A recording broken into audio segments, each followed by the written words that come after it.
This is the Absolute Business Mindset podcast, created and hosted by Mark Hayward.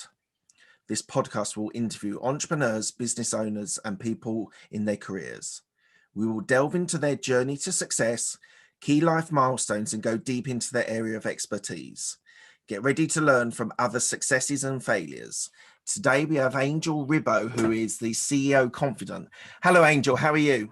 Hi, Mark. Great to be here. Thank you. Thank you so much. And obviously, thank you everybody who's listening to us today. Well, thank you for joining me. It's going to be an absolute pleasure, I'm sure.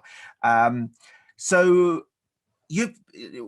just wanted to give people at the start is a quick synopsis of who you are, what you do at the moment, and then we'll go back and tell the story. So you help sales teams be profitable custodians, which I'm sure we'll talk about later on what a profitable custodian is, in sales negotiation, equity creation, and all based in Dallas, US at the moment. Is that right? Yes, thank you. Right. We are going to go back to your university at Catalonia, your engineering computing engineering degree, but I want to just touch on one thing first. You speak 6 languages. Yes. Wow. So is that all based around your traveling and where you've lived in the different locations, or was there languages that you wanted to learn and you went and learned them? Well, that's a great question. First of all, as you know, I come from Catalonia and I was born 1 hour away from Barcelona. So we are right south of the border with France. So in my school, at my age, English was not taught. So French was the only option. So thank God that was the case, because otherwise I would have never learned French. So, I really, for some reason, I was really ready to learn foreign languages. Probably one of the reasons is because, as you know, in Barcelona and Catalonia, we speak Catalan, which is a language between Spanish and French, right? So we have more sounds, the phonetic is more complicated. So I was learning French there. And mom and dad, they said, hey, Angel, although they don't speak a single language besides Spanish and Catalan, they said, Angel, we want you to learn English at the same time. So they enrolled me on a private school. So since I think it was 4th grade, I was learning French in school and I was learning English outside of school. And then magic happened, which was, mom and dad were they saved some money for me and my sister to go to Scarborough in the UK to learn English. And that was in 1981, 82. So that means that I was 13 years old. And that changed my life forever. If you have ever tried to learn a foreign language, you're always translating, right? You're always translating. So me going for a month to Scarborough meant that I went to Scarborough having to translate everything in my mind. And when I came back, I didn't have to translate anything. I was speaking English automatically. Automatically. I mean, I remember going back to my private school class and everybody was, wow, you've really learned a lot. And I have to tell you that trip, not only my sister went to the same school in Scarborough, but also my cousin. And I did the following thing. I was given the choice, who do you want to stay? I mean, what kind of family do you want to have? And I said, I want to be in a family in which I don't speak a word in Spanish in a month. Right. And they put me in a family. I still remember mom and dad and the 3 kids they have, 2 boys and 1 girl. I was sharing the room with a Swedish guy. Right. It was a Swedish guy. So I was, and the thing is, God helped me so much. This Swedish guy, oh my God, was he an introvert? Okay. Was he an introvert? So I spent the entire month speaking English with the family, and they would take me everywhere, and we would go to so many places. And also the one good thing I did was I asked my Swedish roommate, hey, do you have some friends here? She said, yes, absolutely. I have so many Swedish girls which came from Sweden, which are also in the same school. I could introduce you to them. Guess what? When I wasn't with my English family, I was with these Swedish girls. Right. And for a Spaniard, that was a blast. Oh my God, did that summer change my life forever? And did I not practice my English language skills? So that was, really, that was literally how I ended up learning English and French. And then, I started traveling. When I went to college, I was part of an international organization. I was the president for that organization. And then I went to France with an internship. but I also started to be exposed to Portugal. So I had to learn Portuguese, excuse me. And then I learned a little bit of German because I was for 2 years, I was, dating wonderful, beautiful German girl. So I was literally visiting her, or she was visiting me almost every week. So I was going to Germany a lot. So, when you're kind of everything in your life is taking you to a place where if you just surrender to it, you keep learning and learning and learning. And, eventually I used my Portuguese that I learned with a Portuguese student in Barcelona. I used it when I was conducting business in Brazil, and when I later on in my career, I moved from Barcelona to the UK to work for a technology company. Guess what? I was asked to call in English to the Nordic countries and to Germany. So I was making sales calls from the UK to those countries. So it's kind of, I always had to make an effort. Like I had to put myself in a discomfort zone in order to learn another language. And learning a language, right? I'm confessing here, I am a typical Englishman who struggles with languages. I was at school, did 6 years of Spanish and a couple of years of German, and really struggled. I just didn't have the natural flow of it. But how do you construct learning a language? The immersion technique, it sounds like you immersed yourself in culture, in people, and that's how you learned it. But they're all Latin languages, so they all have a sort of similarity. But how did you sort of approach learning languages? As you said, you're sort of translating everything Spanish to English, English to Spanish. Yes. But what sort of techniques did you use to get your languages and embed and understand with such fluidity? Your English is fantastic, and I know you're in the US now, so you do use it every day. But how did you approach learning the languages? Well, this is a great question. I remember when I was once paid, I think my first employer, when I left college, they paid for lessons. I think it was Portuguese. And they actually enrolled me. I don't know if I can use commercial names, but for this at this school, Berlitz, which they're very well known for languages and to teaching languages, foreign languages to executives. Yeah. And they would typically, even if you don't know anything about that language, you start listening to it. You start, you don't know anything, but your brain. There's something in your brain that suddenly starts being comfortable, familiar with certain sounds. And the more you are exposed, I remember when I first learned English, when I told you my story to Scarborough, having the TV set that we had in the room always on. It doesn't matter, always on. I would never do that today with the amount of fear that there's in the news. But at that point, it's always getting used to the language, even if I didn't understand what they were saying. It doesn't matter. So you actually used a word which is called immersion. There's a guru in human behavior, who is Tony Robbins. Oh, right? Yeah, I know Tony. If you ever listen to, obviously you have, or you attend one of his events, right?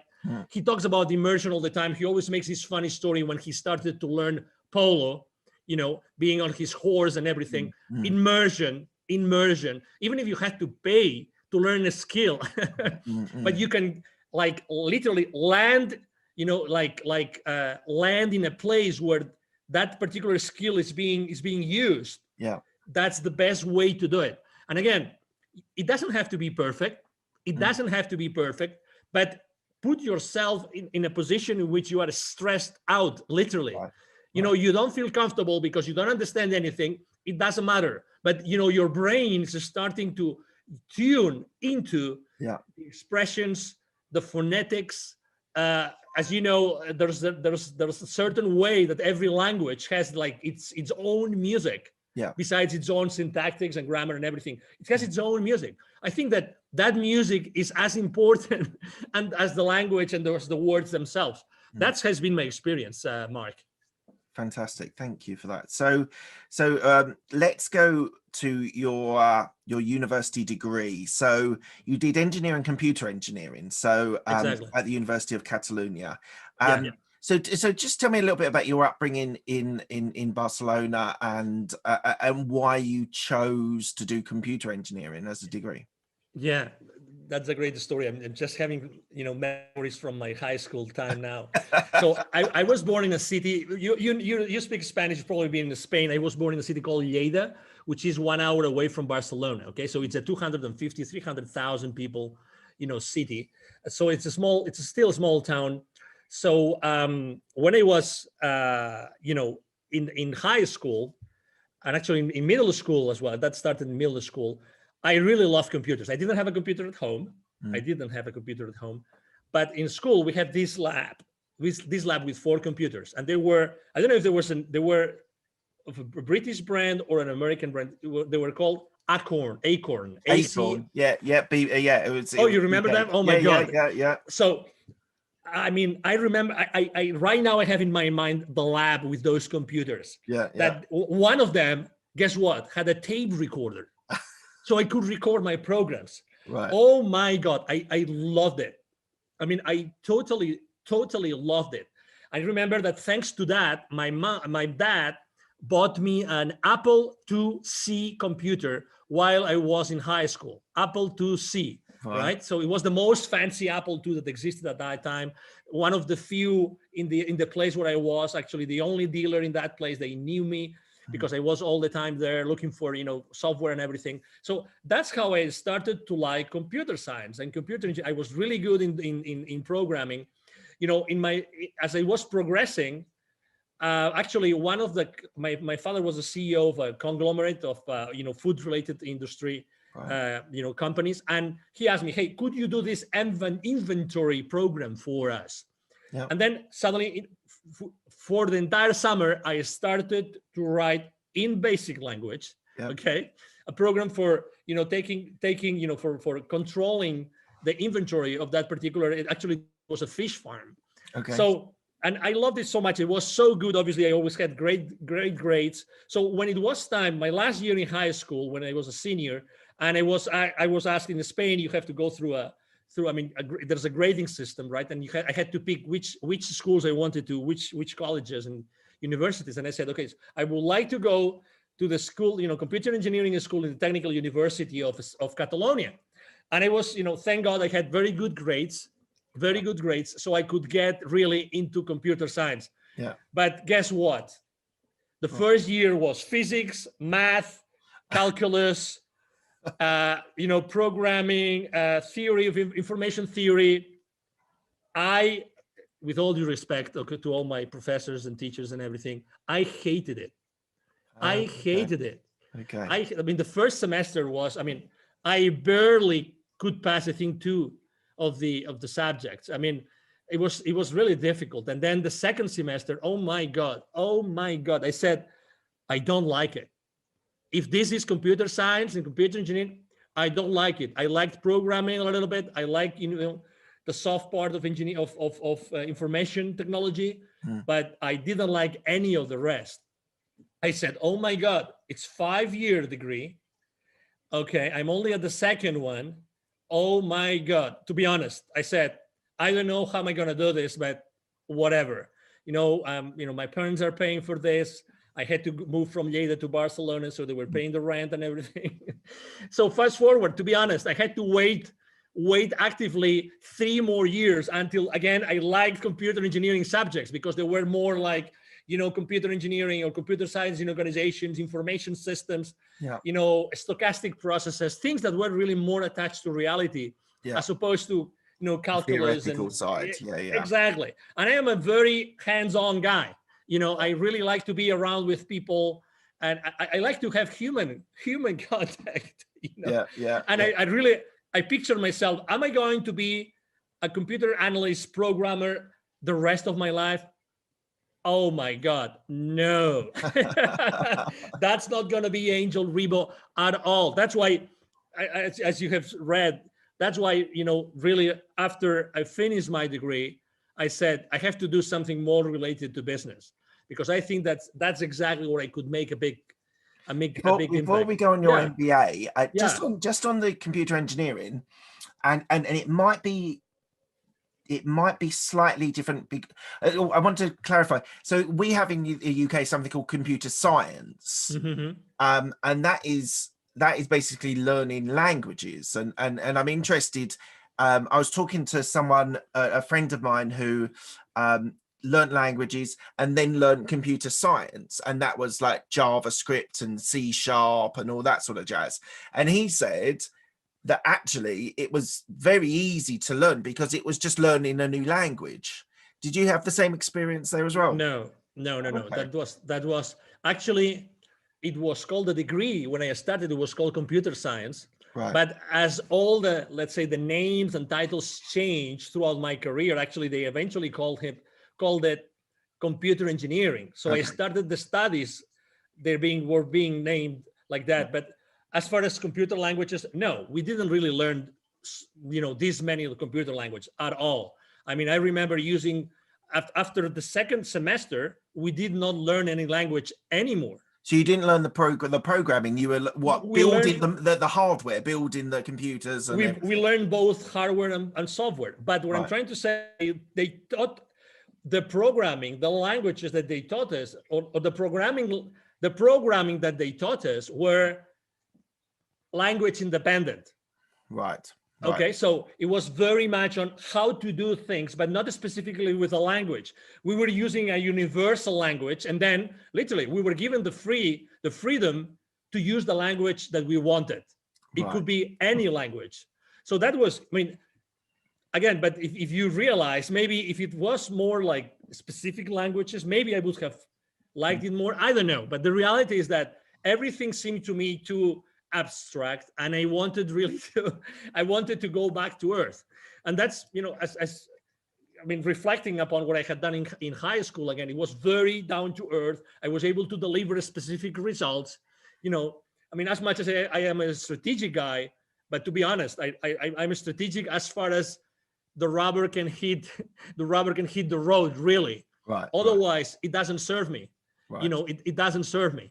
And I need to see those results, because at the end of the day, I think that has helped me a lot in my life in general, like really wanting to see those specific results, those specific outcomes of everything that I have done. Yeah. So you then did an MBA in Barcelona. Yeah.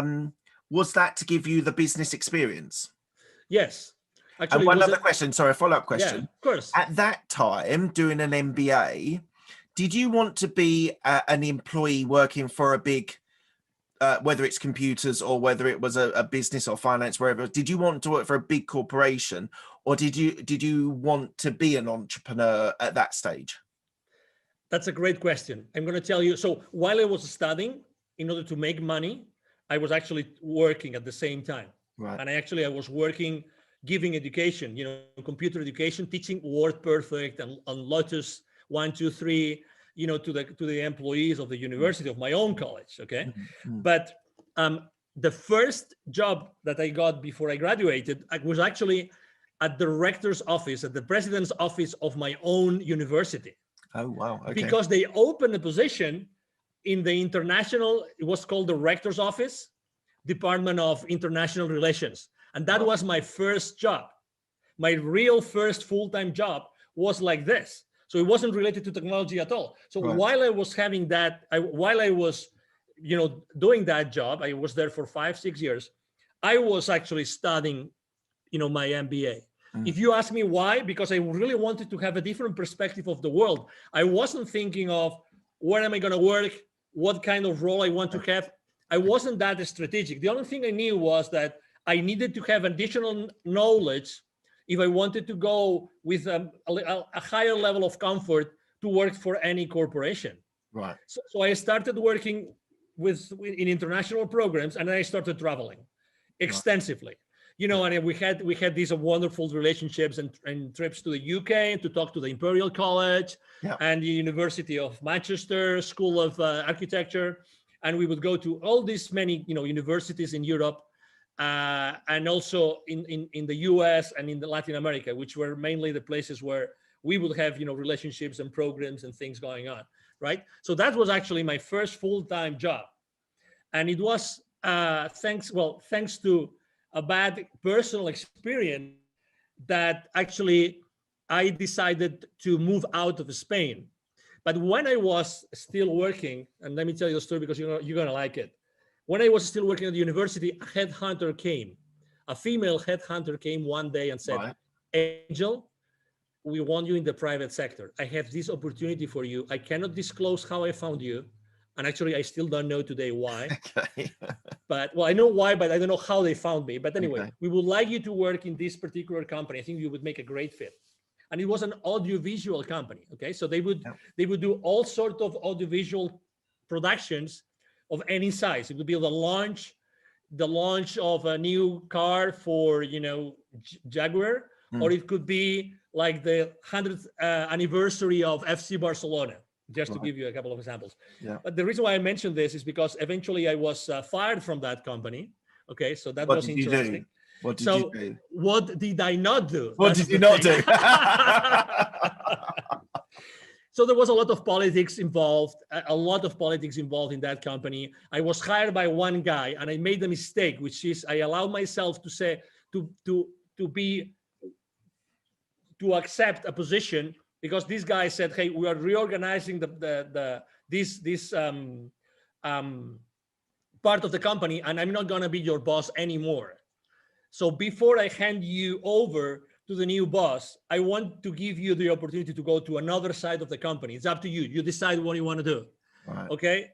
And I really didn't know nor my potential new boss at that division or this other boss. So I said, okay, let's go to this other boss, this other division.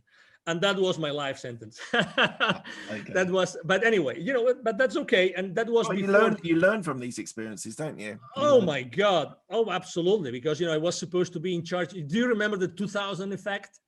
How going from 1999 to 2000? Yeah. Y2K or whatever it was called. Exactly. The 2K effect. Nothing happened. Exactly. Nothing happened. Nothing happened. The clock just ticked over. How many trillions of dollars, of pounds were spent for that, right? But anyway, so I lost my job, and then I had this conversation with my headhunter. Hey, I'm glad that they stayed at that company more than 6 months, so you get your full fee. I told the headhunter, but okay, could you tell me why did you really come to pick me from the university and take me to this private company? They were really a good company, and large and very, very well known. And she goes, well, because I needed someone really flexible.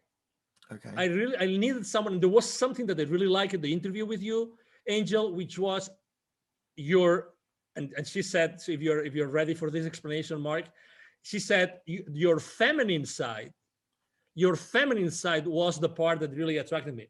And I said, what? And what did you go? What? Obviously, I've lived in so many. I'm so open to all obviously so many sexual orientations. I have friends all over the place with all orientations. So I said, what do you mean, right? Because I wanted to know. And she said, I want you to know something. And actually, it was the first time ever someone told me about this. So we all have this feminine side and this masculine side. We all have this. Like it or not, it's a reality. Yeah. And for what you stand in the world, you have this flexibility that's very difficult to find, in full-fledged masculine roles for men. And, I found this in you, and I knew that you were going to do a good job, regardless of what happened at the end. So anyway, that was my last job in Spain. And then it was when, the universe had a wonderful position for me in the UK. And that's how I. And so what did you do in the UK?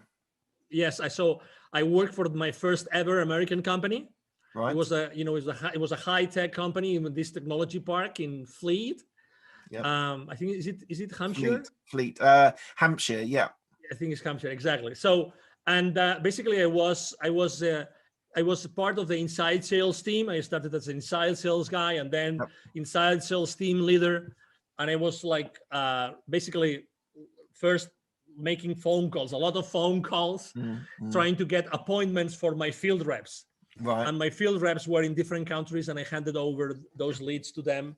And then I became a team leader. And that's what I was doing. It was my first sales role ever. And I loved it.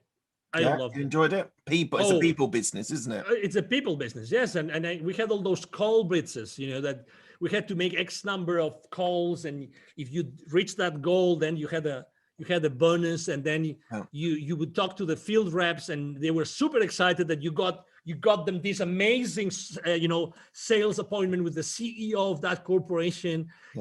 That was so exciting. I really loved it. I really liked it. And then I see you moved to Mexico. Is that right? To do sales there as well? Exactly. I moved to Mexico. The company I was working with in the UK, American company. I went to a sales boot camp in Boston. They were based in Boston. And I decided to take a vacation after that boot camp in Boston. And I said, I'm going to take a vacation. I've never been in Mexico as a tourist. And then I'm going to go to Cuba. And it was while I was in Cuba, and that's the reason why I moved then to Mexico. I had my first spiritual experience ever. I mean, I was very down to earth, and I didn't know what a spiritual experience meant. So I remember reading that book while I was in Cuba.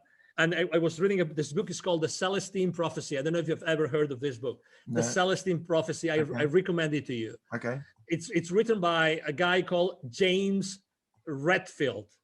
The Celestine Prophecy.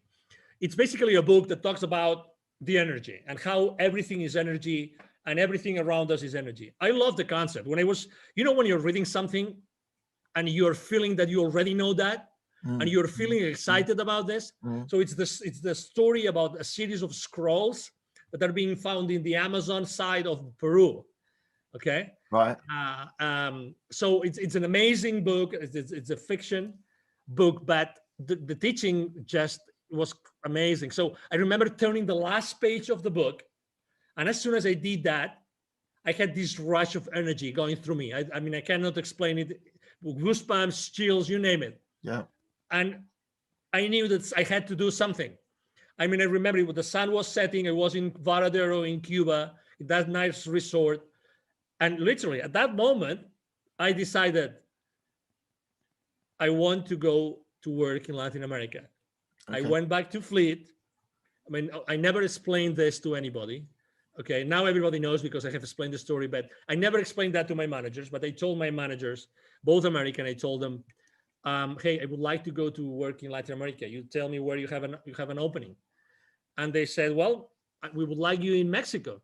But hey, are you insane? What do you mean? Hey, you're working here in the UK. You have a great job, great progression. Look what you have done in under 2 years. And, you're making good money. Why do you want to go to a third world country? Why would you think of doing that? And I said, why not? Why not? What's wrong? And in this case, was Mexico. And, Mexicans love Spaniards. Spaniards love Mexicans. There's so many things in common among the two cultures. And I said, I would love to go to Mexico. And I think that there's a lot of things that I can do while in Mexico. Just before you talk a little bit more about Mexico, so you were saying about that book that had a massive impact. So yes. I started binging audiobooks on business, finance, self-development, all this jazz. I don't know, it's probably 6 or 7 years ago now. Cool. And I interviewed someone who said you should read The Alchemist. Have you read The Alchemist? Oh, absolutely. So I was binging on this business stuff, and he's like, no, this will give you a really good perspective. It will open your eyes. It will spiritually help you. And I was a bit cynical, but I listened to it on audiobook, and it changed my life. It really changed my life, having that perspective on people's behaviors, people's way people react, and the way I should react, or the way the character in the story reacts to situations, and I'm even, while I'm telling you about this little story, I'm even thinking of the stories within the actual story. So so I know what you mean. I didn't decide to move to Mexico or anything, but I definitely know what you mean. Like non-fiction books can have, like, because as I said, I binged on business books, but that really was a life changer and a really inspiring book. So sorry, I just wanted to just pop that in there. Sorry, you were saying about Mexico. No, so but I would like, no, but I mean, to your point, I mean, I downloaded my first Audible book before Audible was even an Amazon company, and I think it's a great companion. I think that for while I'm in the shower, while I'm driving, while I'm commuting, I mean, while I'm exercising, audiobooks are a great companion. They're fantastic. I must admit, my intake has reduced, because I used to do it on the commute into my office while I was still working in corporate, and that was my, as you say, companion. That was go in, listen to a story. I listened to it at 2 times speed as well. My brain now assimilates it faster. I think that's one of my life hacks. Like, if you're listening to audiobooks, put it on 2 times speed, because your brain just reacts and starts assimilating the information even though it's coming through faster. Thank you. So try that out. That's a great tip. Try that out. I never thought of doing it, but that's why I never thought of doing it, because when I tried 1.5, it was so uncomfortable. No, the thing is, no, I know. You literally have to do like 2 or 3 times of trying it, and then your brain just switches, and then it goes into that level as well. Exactly.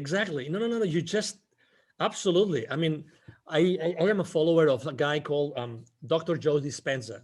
And he talks about, he's one of the most famous neuroscientists, very, very, very respected, because he's very science-based. And he talks about neuronal connections, how they are being built, how they are being, if you want to change your limiting beliefs, how do you have to replace them by others, these kind of things. But now that you said it, I immediately saw it. Exactly. That's the place. You have to be on an uncomfortable place. As many other things in life, you have to be in an uncomfortable place in order to get yourself into a completely different level. And guess what? You just said it. It's a life hack. It's a life hack. I'm going to do this immediately. I mean, thank you. Well, don't do it until we finish the interview. Thank you. Oh, yeah. No, but I mean, just because of this is a life-changing piece of advice. Thank you, Mark. Well, no, honestly. My absolute pleasure. So let's move from Mexico. You then moved to Dallas. And I thought it was really interesting when I started reading. So was it, I don't know how to pronounce, Dassault Systems? Yes. Dassault Systems. Yes. So you moved there, and you were doing the Mexico account in the office. But you did sales and marketing. You were there 10 years. So you were there a substantial period of time. Absolutely. You did marketing and sales, account management, sales leadership. So what made, first of all, what made you move to Dallas? And then why were you compelled to stay there for such a long period? Yes. The first thing, I moved to Dallas because at some point in 2010, the vice president for sales, he came into the country and he said, "Hey, Angel, if you want to offer you a better position, you have to move to the US, because we are a US-based company. So if we want to offer you," so he helped me tremendously. Great guy, and great company, by the way. Dassault Systems is a great French company. Right. So that's the reason why I moved to Dallas. Also, I was a bit reluctant in the beginning to move to the US. Sometimes Europeans, we're, biased on our thoughts, and it goes both ways. So, some of the Americans don't like Europeans. Exactly. Well. But I have to say, it was a great move. Also, I had 3 kids in school age. Right. So for me, also, it was also a very important thing to decide if I wanted them to receive an education in Mexico or in the US. So we decided with my wife to do it. So why I stayed so many years? So I stayed so many years because of these 10 years, actually, of these 10 years, the first 8, I was working for a division called SolidWorks, very well known in the software industry, engineering, product design industry. And I really had a lot of freedom. I really developed a very strong business. I was enjoying it. I was thriving. I had a blast. I had an extraordinary team. I did great things. My work was recognized consistently in the entire corporation. So I was really having a great time, and it was really valued, and everything was, I really have to say, I was able to build a great team along to help me do that. That's the main reason. And, I've always liked traveling. So for me, being able to develop business, to close sales, to negotiate deals with people in so many countries in Latin America, that was such a blessing. Such a blessing. I was traveling all over the place, and I loved it.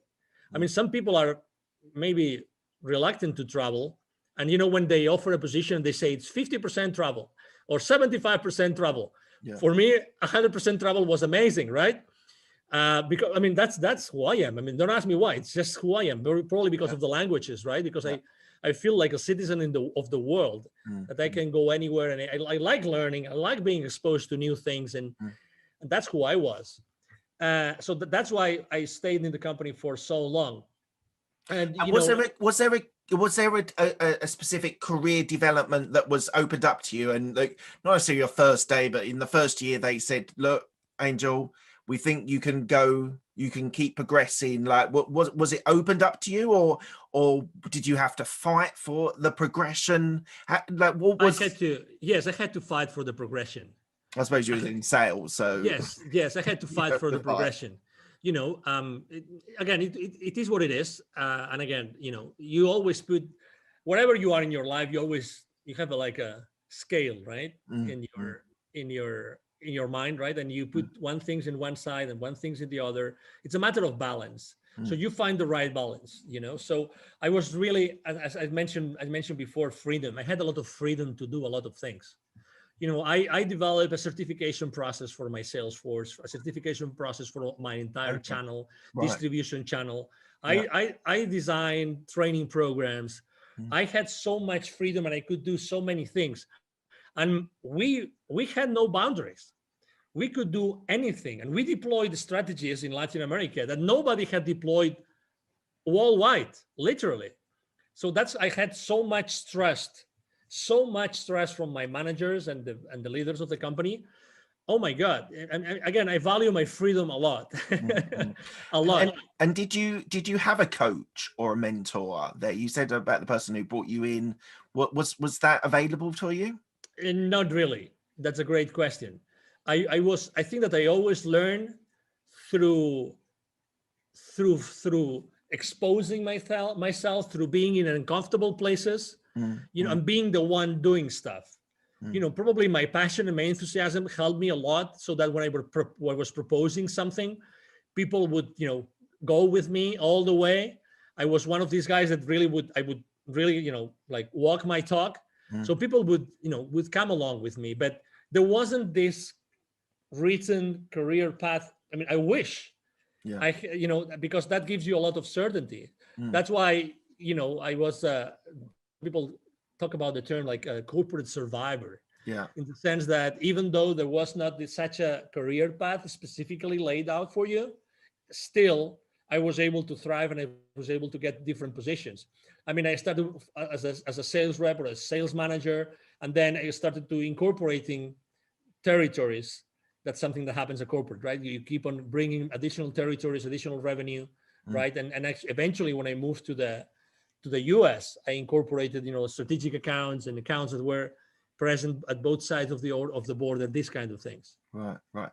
Okay. Well, let's fast forward a little bit. I do want to talk about this, but we're gonna have to move on. You're a TV host on a station in Dallas. Unfortunately, we're going to have to keep going because I want to get everything in. Go ahead. So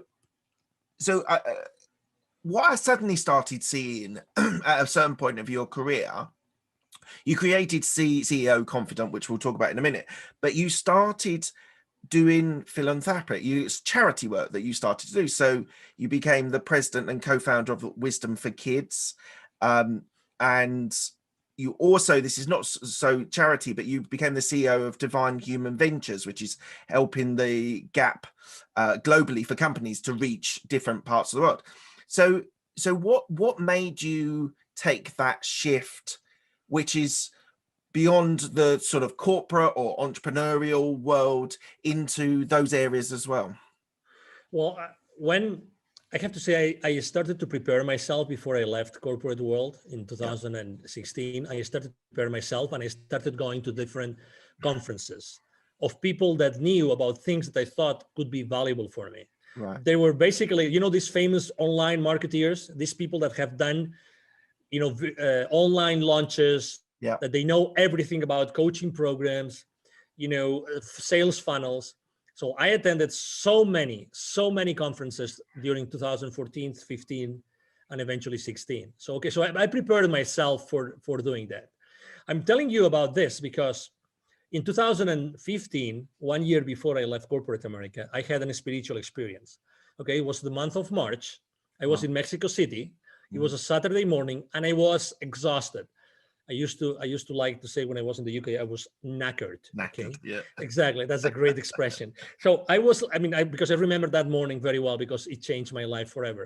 So it was at that hotel. Typically, I would fly back to Dallas to be with my family on a Friday night, but I missed my plane. So I had to reschedule for Saturday, and I couldn't reschedule for the first flight in the morning. So I had to reschedule for the 5 p.m. flight on Saturday. So that means basically that I would spend 1 day less with my family. So I was really remorseful. I woke up. I was at that hotel. I remember exactly where I was, in which room I was, and as soon as I went into the shower and the water that Saturday morning, I had, and now I recognized it, right?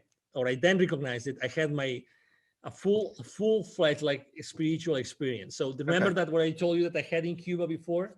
So that happened, but with a lot of images, a lot of flashes, and a lot of things that made me cry like a baby. So imagine myself, from the outside, you would only see an adult, a young man crying in the shower under the water. But I was having all those flashes of basically all those kids in need that I had met so many times while I was conducting business in Latin America. So picture this, right? My clients were, and that's why I call myself the CEO Confidant. My clients, while I was in Europe first and then in Latin America, my clients were always large manufacturing companies. And I was always, because of the way we were conducting business, I was always talking to the C-levels of those companies. So I was always going to close business to these top, level The executives of those manufacturing plants. But guess what? In Latin America, manufacturing plants are where? Outskirts of large cities or even rural areas. And guess what? Where is the poverty? Where is the poverty in those areas? Yeah. Exactly in those very same areas. So every time I would go to those manufacturing plants to talk to those high executives, before getting into those places, I would see so many examples of kids coming to me and saying, "Hey, sir, senor, would you buy some gum for me, some candies? Would you allow us to keep your car safe while you are inside of the plant? Or could we wash the car? Could we clean your windshield for you?" So all those images of so many examples of kids in need, this came to me so strongly while I was in the shower. And it was very clear to me after literally crying under the shower for 15 minutes. It was very clear to me that I had to do something, that experience, that incredible amount of energy going through me meant that I had to do something about it. Okay. So I remember that I was so sensitive that day.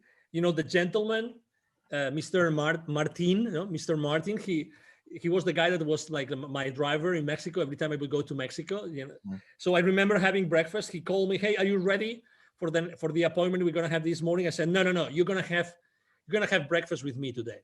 So I invited him for breakfast, and we had a breakfast together. I remember that breakfast as if it was today. I said, "Martin, we are going to cancel this call, and we're just going to talk about something that happened to me. It's going to sound crazy, but we've been together for so many years." It was 2015.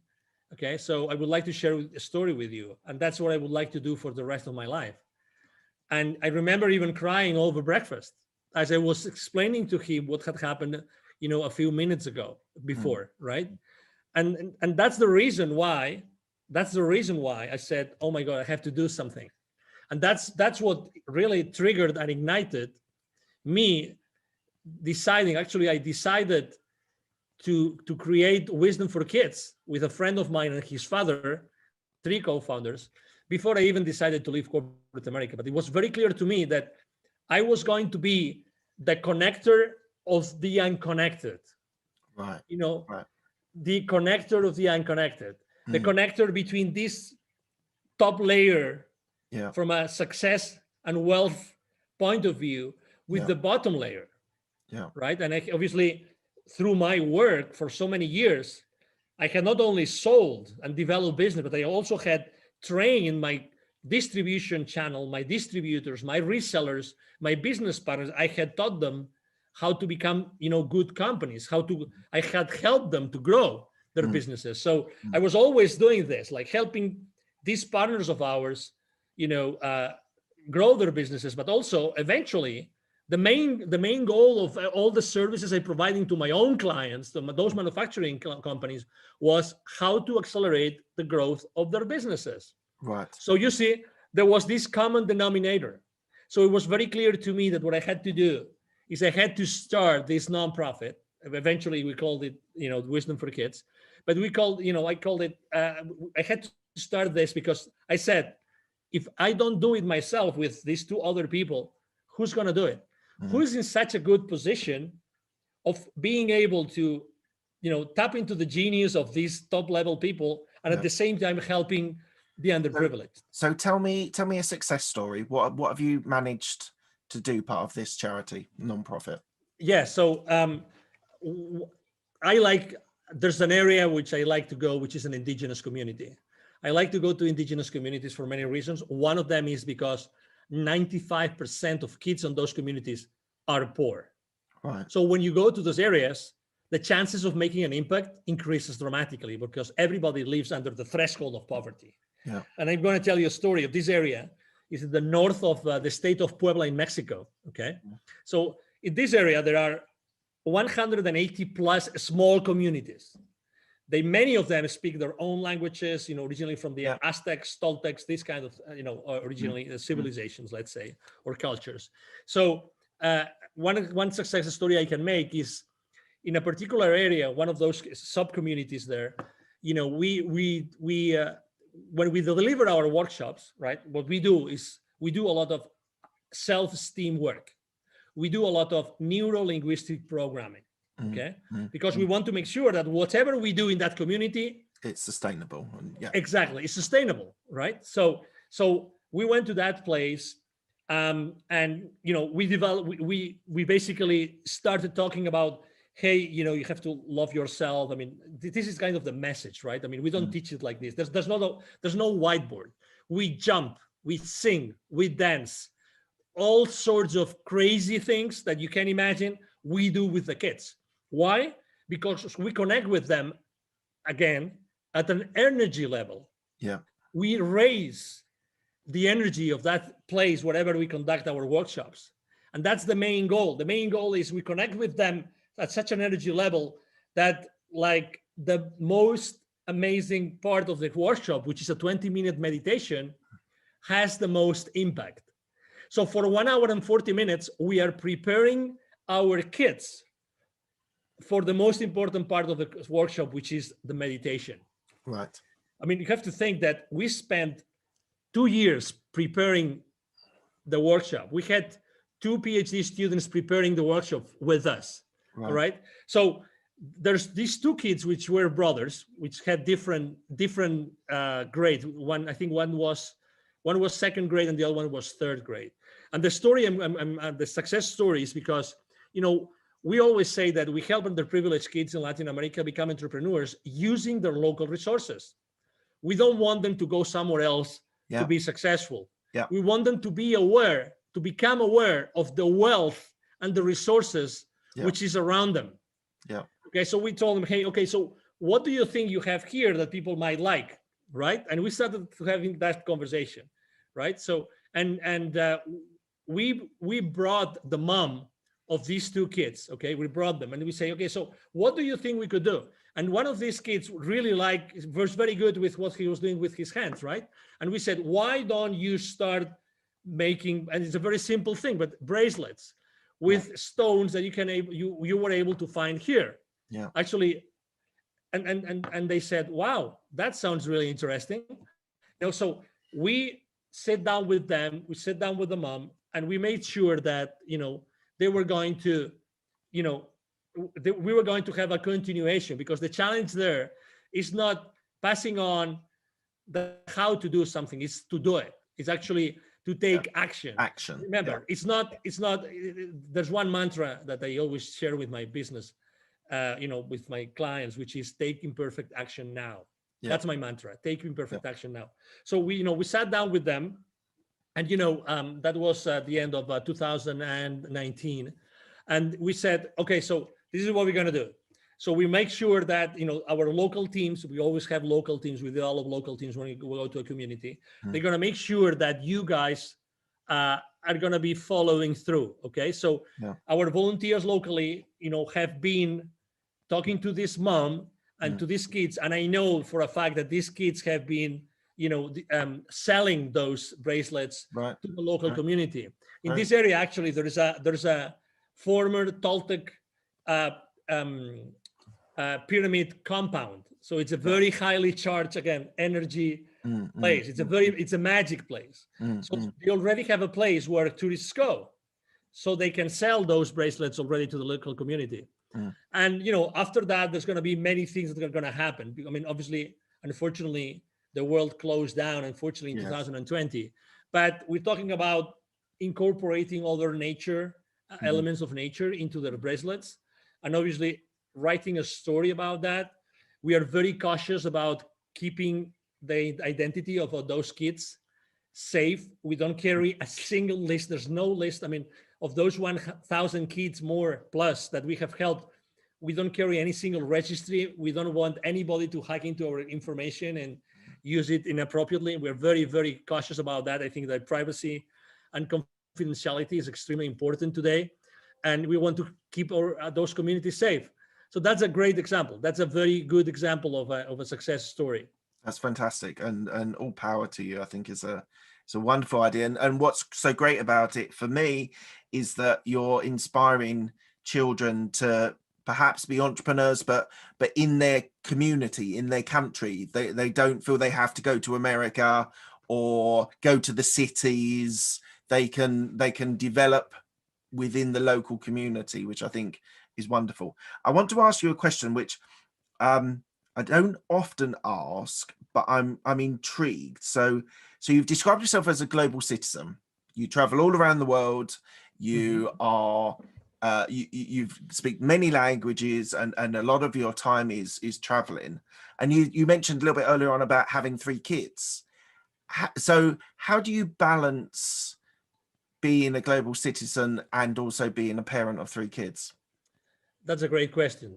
And let me make a confession. I think that once my wife gave an interview to someone and she said it, so that's why I'm going to say it. Okay. At some point in time, I think it was in 2008, so 2 years before we left for the US, actually, and she didn't tell me actually until 3 years later. So only a few months before she got pregnant of our second kid, she told me she was actually thinking, she told me one day, Angel, you were spending so much time gone. I thought our marriage would never last. Never. We were living in Puerto Vallarta in the Pacific coast of Mexico. And I would literally spend 2 weeks in a row gone. Right. Like gone. And we had at that time we had an 8-year-old kid. I was literally gone. And that comes with a price, right? So I loved, obviously I was gone because I loved what I was doing. I totally loved it. But so so that came definitely with a toll. right? And when I made the decision of leaving corporate America, actually one of the main reasons besides my nonprofit was I really would like to spend more time with my family. And let me tell you, I've taken my second kid, my 12-year-old now, I've taken him with me to do what I do. Right. And it's really eye-opening because I remember when I took him for the first time, we got to the place in the mountains. It was a very poor village. Mm. You know, there was the Sunday market was on. Mm. It was dirty. It was smelly. It was raining, you know, cats and dogs. Mm. And my kid, like we had literally, I mean, we took a 6.5-hour bus from Mexico City to that place in the mountains. Oh, okay. Yeah. Yeah. Okay. I mean, and my kid said, Daddy, I want to go back home now. I don't want to be here. Oh no. I don't want to be here. That's I not what mean, you want to hear, is it? the whole landscape, you know, the whole scenario Yeah. was so, let me use the right word in English, appalling Yeah. for a kid that he said, I want to go back home. I don't want to stay here. I mean, I really don't want to stay here. Well, luckily enough, the next day it stopped raining. It was, you know, as you know, in the mountains, then it was warmer and it was very nice sun. And then obviously he was involved in delivering the workshops. Yeah. He was one of the highlight of the kids because they got to see a kid from a completely different life Yeah. Yeah. with them. Yeah. You know, and then he changed the way that he was seeing the whole wisdom for kids that dad is doing, you know. Yeah. And it was a great experience. And now he knows and he understands exactly what an underprivileged kid means. Yeah. Yeah. And Absolutely. you know, but yeah, so but it was, to your question, it was very difficult. Now I work, I mean, my office is at the second floor at home, you know, we have a 2-story home. Yeah. And it's different. And I spend a lot of time with my kid, and actually now he's in school, but most of the time he listens into my podcast interviews. Right. And not only that, sometimes I ask him to write posts. He's brilliant. He's much smarter than me. I mean, needless to say, his genes are much better, much better. And he's brilliant in English. He's brilliant. He got this prize from his school for his English, you know, skills. He writes really good. So he has his, you know, he made his own computer and he has it like next to me here in the office. Thank God we have a large office. But I love to have him involved. And every month I have my daddy son night, my daddy daughter night, obviously my daddy mommy night, right? Yeah. Date night, we call it. But it's important because otherwise, I mean, you know, I mean, just to mention something, the last 12 months, how difficult have they been for the families? Do you know what? So I left corporate in October 2020. So I'd sort of been living a dual life. I had my corporate career and then I had my podcast and various other things. And I was sort of leaving the house at 6:30, 7 o'clock in the morning, coming back. I had US clients, so I was coming back 8:30, rarely seeing them in the day. And I think one of the things that COVID has actually done is, so I'm working from home. We've managed to make it work. I can close the door if the kids are not, if I'm doing an interview, but actually being present. It's not always that you're like, I'm doing a little bit of homeschooling at the moment. We're in lockdown in the UK, but my wife's brilliant and she does most of it. But just being present and being around and having meals with them and having breakfast with them and being involved in their lives is probably, for me personally, the biggest thing that COVID has given me as a benefit. Now, obviously, there's terrible, terrible stories and deaths, and people I know have had sorrow and sadness. But the one thing for me that's been great, it didn't push me to leave corporate America. I was leaving. I just hung around a little bit just in case what was going to happen, because it was also new. But I think the thing is making a really important point that that I wasn't necessarily traveling a lot, but it just, the corporate world sucks you in and it wants more and more from you, and naturally your kids and your wife and other and people around you, They're the people that suffer. It's great. I mean, if you think, now that you have I have to say that after leaving corporate, I was by myself in the desert for many months. Okay, Right. I had to adapt. Yeah. Yeah. I mean, for me, it wasn't automatic, right? I mean, although I was successful and blah blah blah, regardless, I thought it wasn't enough. I thought until I one day I sat down and started to make some accounting. How many clients have I seen? What were the achievements? How many people have I met? What did I do to help them? What, all these kind of things. I felt that it wasn't enough. So, I mean, everything works out, right? Yeah. It's true that when you work in this large structure of a large corporation, you give so much away, Yeah. so much. I mean, and you typically never feel fulfilled. You typically always feel that 100%. it's not enough. You Yeah. have to, you have to give enough. You have to give more. You have to give more. You have to give more. And there's never, one of the things that I will change if I was going back is the vacations. When I Right. would take a vacation, I always have had my mind still in my job. Mm. Always. Mm. I remember one time I said, okay, I'm going to go really far. Like I'm going to travel, not to Europe, but I'm going to travel to Hawaii because they are in the middle of the ocean. Yeah. And I will not have to talk to any of my resellers, any of my salespeople, nobody. I'm going to be there 3 weeks. I remember as if it was today. I couldn't do it. So I was a corporate animal. Yeah. Mark. Yeah. Like, you know what I mean? I was like completely embedded Yeah. into that work. So was I. And, and I didn't feel that it was wrong. I feel that that's what I have to do. I'm responsible for my business. Yeah. I'm responsible for my coworkers, for my, direct reports. I'm responsible for that revenue. And if I don't do it, I am not ethically and morally, I'm not doing the right thing. And it is so wrong. It is so wrong because you give away the most precious time of your life. Absolutely.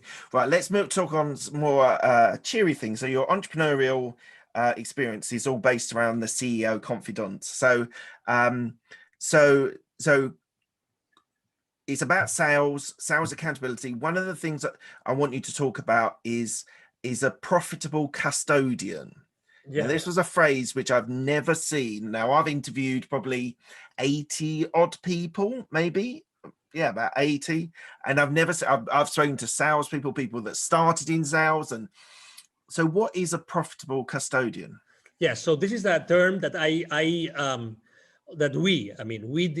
we developed together with one of my business partners. Okay, so his name is Neville Joffe. He's an executive educator. So one of the things that we tend to think as entrepreneurs is that we have to do it all ourselves, and that's so bad. So bad. I think that we have never been taught to really collaborate and establish strong business partnerships. So that is exactly what I did with this gentleman. So one day we were having a conversation and we were talking about this term and of the employees being the custodians of the company's profits. And I said, hey, we have something here. What if we start, if the main goal, the ultimate purpose of any company is to produce sustainable profits and cash flow for their shareholders, for the equity holders of those corporations, if that's the main goal, and what we are doing here is to remind everybody of the financial implications of the business decisions, then every single employee is the custodian of their company's profits. Right. And you were in corporate, I was in corporate. Seriously, how many real conversations, in-depth conversations did you have with any of your clients or business partners while in corporate about financial statements, about balance sheet, about P&L, many, but how comfortable did you feel? That's a different question. Yeah. How comfortable did you feel? Even if I went through a MBA, I really didn't feel. So when I was talking to Neville Joffe, we realized that, and he told me, because he had surveyed so many people, that we are never trained at corporate to be aware of the financial implications of every single decision that we make. Yeah. It can be a discount, it can be a new product, anything that we do at corporate, So then we came up with this concept, which is profitability custodians. I ran to GoDaddy. I protected literally, I did that day. When you have one of these amazing ideas. Yeah. I went to GoDaddy. I booked the domain profitability custodians, and then we started using it. And it's because it's the reality. We are really not aware, even at the personal level. I mean, how many families have a balance sheet of their own home, of their family? How many have a P&L? Do you know the financial implications of a decision?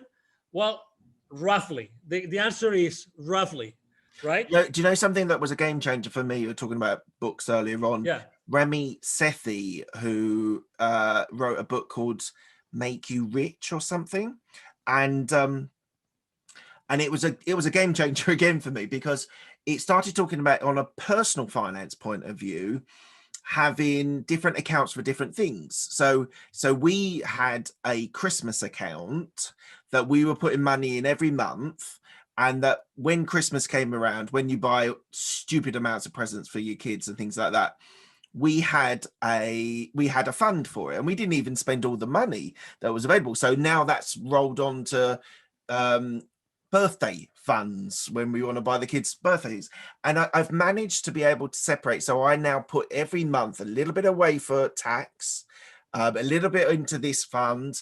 My business account, I always keep a slash fund available, especially on my properties or real estate, if there's a boiler going or whatever, something like that. So that was really a game changer for me, to actually, instead of just having one account and so many things dipping in and dipping out, and you can never control what's coming in and what's going out, you just never have a concept of it. So it sounds to me that you're sort of giving that sort of responsibility to the people you're training as well. Exactly. So what we do is we actually start from the personal financial statements of every single employee. Okay, we're talking about, I mean, this is designed for both entrepreneurs and for corporate business operators, let's say. So we started from the financial statements, of personal financial statements of everybody who is being trained, because it's from there, it's from that position where everybody acknowledges what we're talking about, that we then go to corporate finances. And again, it's the same thing.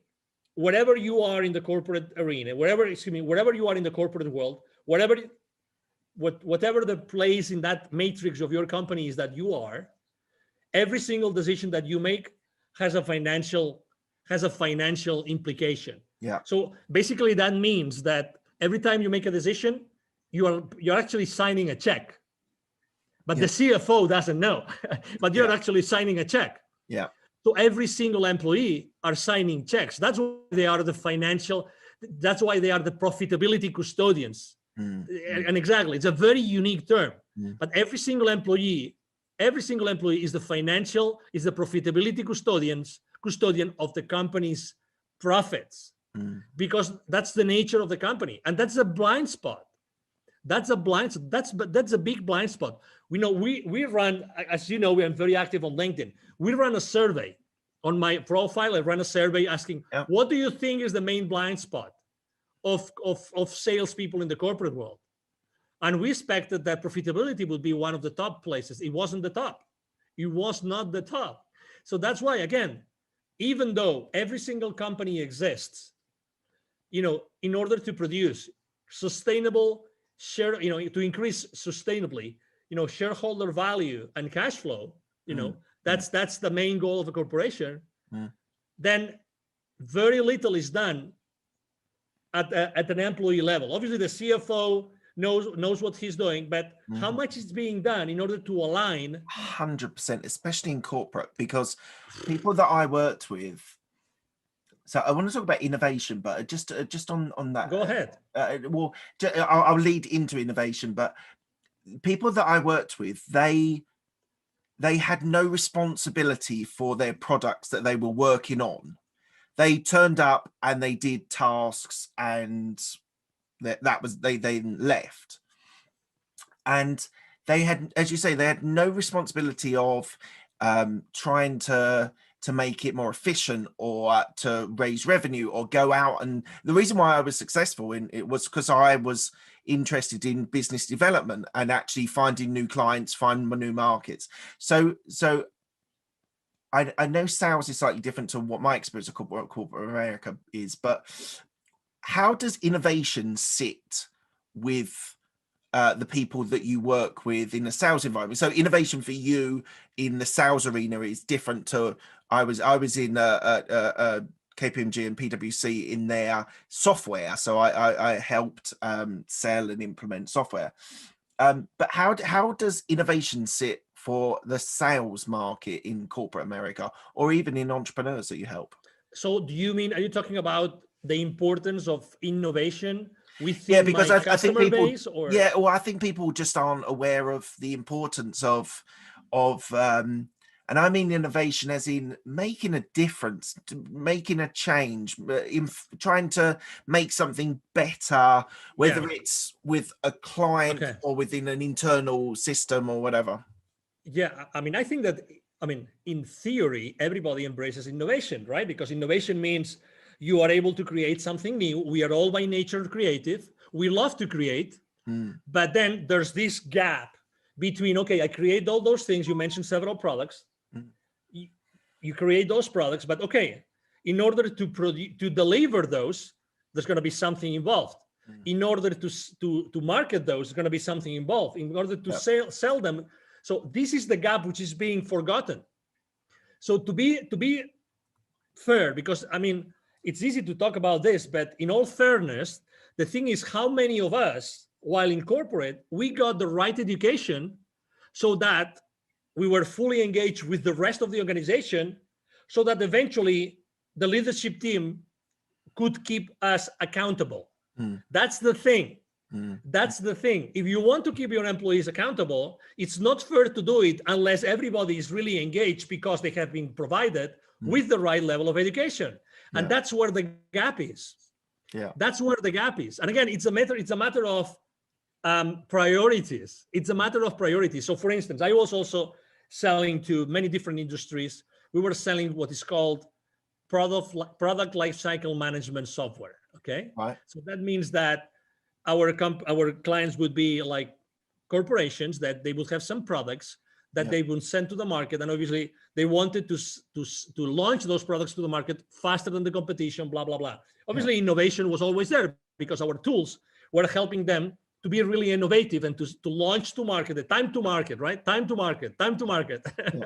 Right? So innovation was always there. But again, it's not only that you have a great idea and you're able to make sure it's going to fulfill your client's needs. It's not only that, because something that also, again, another gap.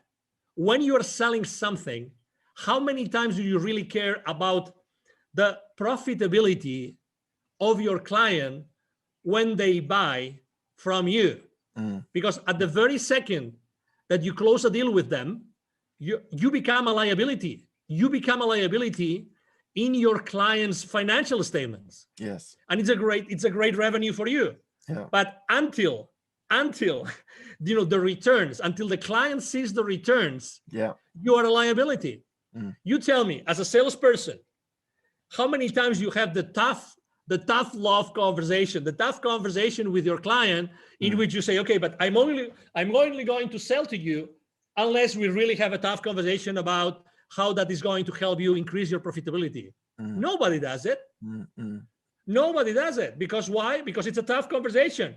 It's like, when you're dating this girl that you really wanted to date, like you were like dying to date with that girl, and then you immediately, for some reason, something changes and she says yes, and it's your first opportunity. Are you going to go raw the first day? Are you going to tell her everything? Not the first day, not even the first month, not even the first year, because she's the lady of your dreams, right? Mm-hmm. So it's the same thing. We are coin operated, we are salespeople. So when we have this possibility to sell a multi-million-dollar to someone, we never have these tough conversations. Wrong. This is the wrong thing to do, because we want long-term relationships with our clients. The best way to keep our clients alive and keep on buying from us is if we make sure that we develop that win-win, in which they recover and they make their investment in our products and services profitable. Mm-hmm. I'm going to have you back on my podcast again. I'm gonna so I what I want to do on our second interview, I'm happy to do it, is talk about sales, is go deep in on sales, because I think it's the core of your business, it's a core of your experiences. I've got certain views on sales, not negative, because I think people's career progressions is based on selling yourself. It's like you're selling to clients, you're selling yourself to your bosses. So we'll have to get you back on in a month or two. Right, we're coming to the end of the interview. I asked my guests 6 same questions. They're quick fire questions. They don't need quick fire answers, depending on how you want to respond to them. First question is, what's the best decision that you made? Have kids. What's the best piece of advice you were given? Be open to what the universe has to tell you. Okay, awesome. Who helped you most in your career? My wife. Any regrets? A lot, but I wouldn't be who I am unless I had gone through those challenges. So that's okay. I'm a human being, so I am still wired, and I still feel that I did something wrong, but really, I'm happy to be who I am with all my flaws. That's fantastic. What are you most proud of? Well, what I have achieved. I've helped so many people. All the lives that I have been able to change. Awesome. And what does legacy mean to you? Well, legacy means all those things that the people that have been able to impact, to your previous question, all those memories, all those examples that I was able to give to all these people, the people that I was able to lead throughout my life. And that includes obviously my wife and my kids. Fantastic. Thank you very much. Where can people find you? Thank you. Yeah, very easy. Go to LinkedIn, Angel Ribo, the CEO Confidant, or send me an email. Ribo is spelled like R-I-B as in boy O. So my email address is angel, as in heaven, angel@angelribo.com. And I have to tell you, or myself or someone in my team will be, kind enough to respond to your message. So don't hesitate to write to me. That's fantastic. Thank you very much, Angel. It's been an absolute pleasure. Thank you. The pleasure has been mine. And obviously, thank you very much to the audience who has been listening to